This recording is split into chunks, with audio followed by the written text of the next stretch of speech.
Dear Patriots, before the news starts, please subscribe to our patriotic channel by clicking the subscribe button.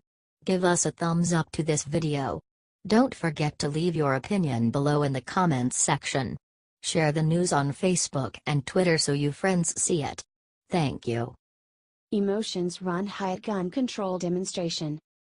Hundreds of thousands of people from across the country descended on Washington Saturday to demand action on gun control in a mass demonstration that could rival the annual women's marches sparked by President Donald Trump's election. Spurred by the school shooting in Parkland, Florida last month, the March for Our Lives has the backing of well-funded gun control groups like Everytown for gun safety.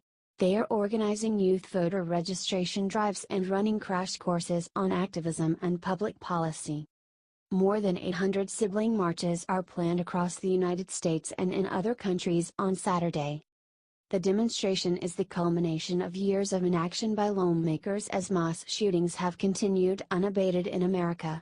Left-leaning activists, feeling stymied by the National Rifle Association's lobbying, are wielding one of the few tools they have left, taking to the streets to demand change.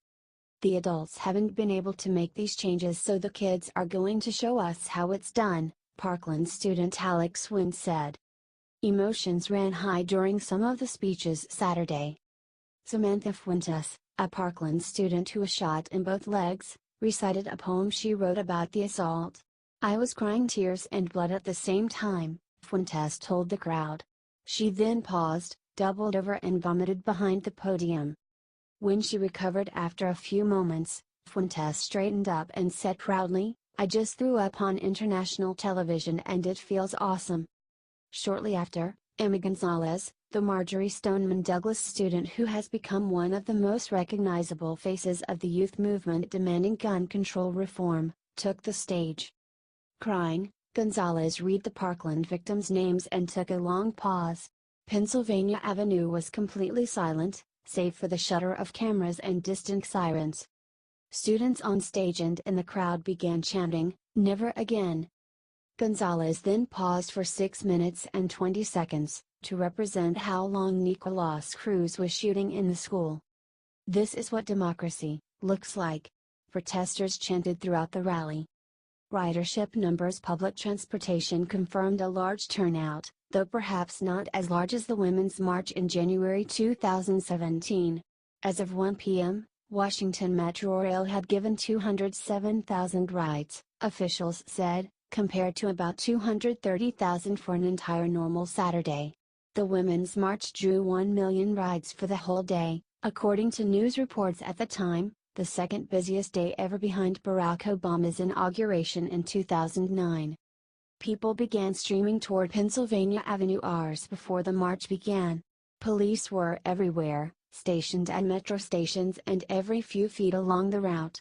Signs were posted along the route notifying marchers that firearms aren't allowed in the area, even with a license to carry. At 9 a.m., the area in front of the stage, erected near the base of the U.S. Capitol, had already filled up. A number of signs knocked the Trump administration's support for training and arming school personnel. "This future teacher will never carry a gun," one sign read. "My job is to teach, not return fire," another said. The demonstration comes days after a shooting at Great Mills High School in southern Maryland, which killed 2 students, one of whom was taken off life support on Thursday. "What better place to demand that Congress take action than their home?" said Anna Sophie Tinani, a 17-year-old senior at Penridge High School, 30 miles north of Philadelphia. Tinani said this week that she and a dozen or more of her peers plan to leave for Washington before dawn on Saturday. Tinani recently made headlines when she and her classmates received attention for participating in a nationwide school walkout calling for gun control. They protested during detention, sitting in a circle on the floor and wearing the names of the Parkland victims on their shirts. "The Parkland kids aren't going away," she said. "They're inspiring so many kids in Generation Z, the demographic cohort after millennials." 17 people, to honor the number of people killed at Marjorie Stoneman Douglas, spoke. Several celebrities, like Jennifer Hudson, Ariana Grande, Miley Cyrus, and Demi Lovato, performed. The route for the march stretches down Pennsylvania Avenue, past the Trump International Hotel and stopping short of the White House. The march will be followed by mass school walkouts across the country on April 20th. Preparation was in full swing on Thursday and Friday, with D.C. officials erecting barricades, portable toilets and temporary cell phone towers. Temporary cement barriers stood in front of the Trump International Hotel on Friday, in addition to 2 layers of metal barricades. Inside, bartenders nervously chit-chatted with guests about the impending crush of protesters. On Saturday, military trucks blocked off downtown streets near the Trump Hotel as demonstrators flooded onto Pennsylvania Avenue. The city's public transportation system was bracing for long lines and crowds. Restaurants offered discounted meals to marchers and the ride-sharing app Lyft offered free rides to the march. Local families have been offering up their homes to students with nowhere to stay. The marches in Washington and across the country will be accompanied by what's expected to be an extensive youth voter registration push. Organizers have been pushing state-specific voter registration toolkits, and the Parkland students have talked up the importance of voting in media appearances. One volunteer said roughly 250 people were working to register new voters at the rally. The Parkland students and teenagers nationwide, many of whom just turned 18 or are about to turn 18, have vowed to remove from office state and federal lawmakers who refuse to act on gun control. Marjorie Stoneman Douglas High School senior David Hogg, a survivor of the Parkland shooting, said the protesters need to make politicians who oppose gun control pay a price. Who here is voting in the 2018 midterm elections? He said at the rally. Organizers of the marches are pushing a petition that calls on Congress to ban the sale of assault weapons and high-capacity magazines and background checks for the purchases of all guns, a nearly impossible political ask. Congress has only mustered support for modest measures since the shooting at Marjorie Stoneman Douglas High School. Mass shootings that killed 26 at Sandy Hook Elementary School in 2012 and 58 in Las Vegas last year yielded nothing. A $1.3 trillion government spending bill signed by Trump on Friday includes measures to improve records and information sharing in the FBI's National Instant Criminal Background Check System and federal grants to improve school safety. The White House has also launched a new commission, led by Education Secretary Betsy DeVos, to consider school safety measures. Trump also tweeted Friday about his administration's move to ban bump stocks, the devices that are used to turn semi-automatic weapons into machine guns. We applaud the many courageous young Americans exercising their First Amendment rights today, the White House said in a statement Saturday. Keeping our children safe is a top priority of the president's, which is why, Trump urged Congress to pass the Fix NICS and Stop School Violence Acts, and sign them into law.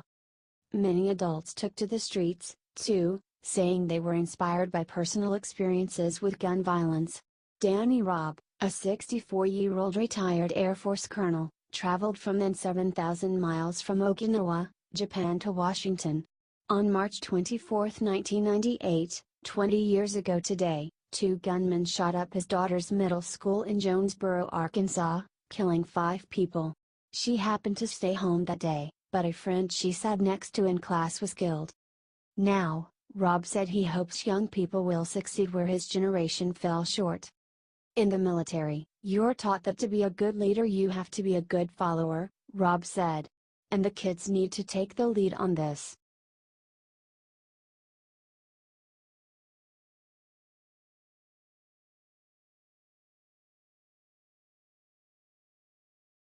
Trump very happy with my legal team. President Donald Trump on Sunday morning railed against reports that top legal minds have turned down an opportunity to join his team of lawyers working on the Russia probe, saying no one would turn down the opportunity at Fame and Fortune. Many lawyers and top law firms want to represent me in the Russia case. Don't believe the fake news narrative that it is hard to find a lawyer who wants to take this on, the president wrote on Twitter. Fame and Fortune will never be turned down by a lawyer, though some are conflicted.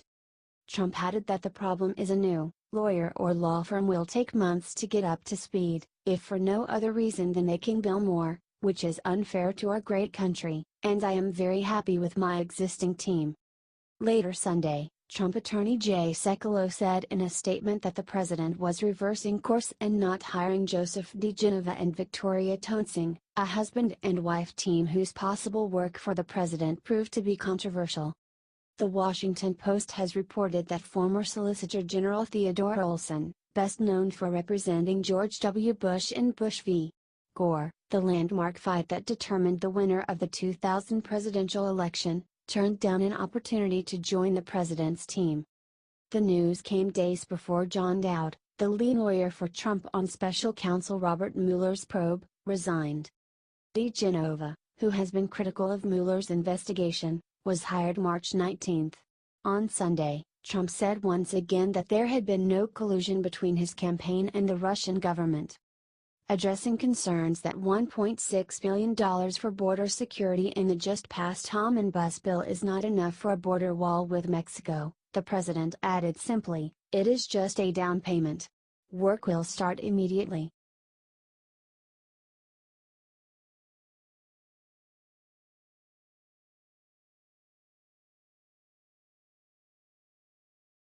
Trump's legal team in flux as he reverses hiring decision. Donald Trump's legal team is back in limbo after the president reversed course and decided against hiring two controversial lawyers who had made unfounded claims about special counsel Robert Mueller's investigation and other Russia-related situations.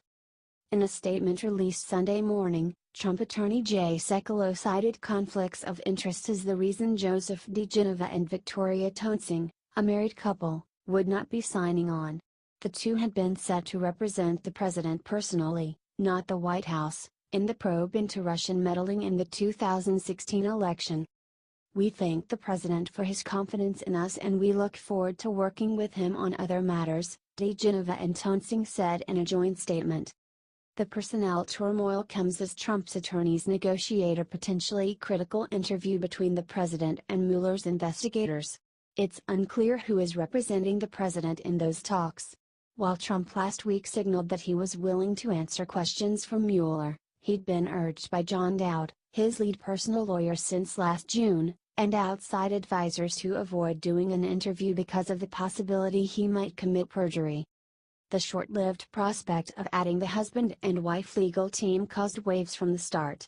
DeGenova's hire was announced Monday, and the pair visited the White House with Sekulow on Thursday night to meet with the president. It caught Trump's existing legal team by surprise. Dowd resigned over the move, even though the couple hadn't yet completed an ethics review needed to officially make them part of the team. A senior administration official said Trump's lawyers pleaded with the president against hiring DeGenova and Toensing, citing conflicts of interest and their ages, he's 73, she's 76, and saying that their penchant for extolling unfounded theories could put them at odds with Mueller's investigators. In January, DeGenova told Fox News regarding the Russia investigation that Trump had been framed by the Justice Department and FBI with a falsely created crime. Toensing has been among the leading voices calling for a second special counsel to investigate whether there was any wrongdoing by the Clinton Foundation surrounding the U.S. government panel's approval of the 2013 sale of a large uranium firm to Russian interests. The senior administration official said the couple also looked disheveled when they came to meet with the president on Thursday, which helped convince Trump they weren't the right fit for the team.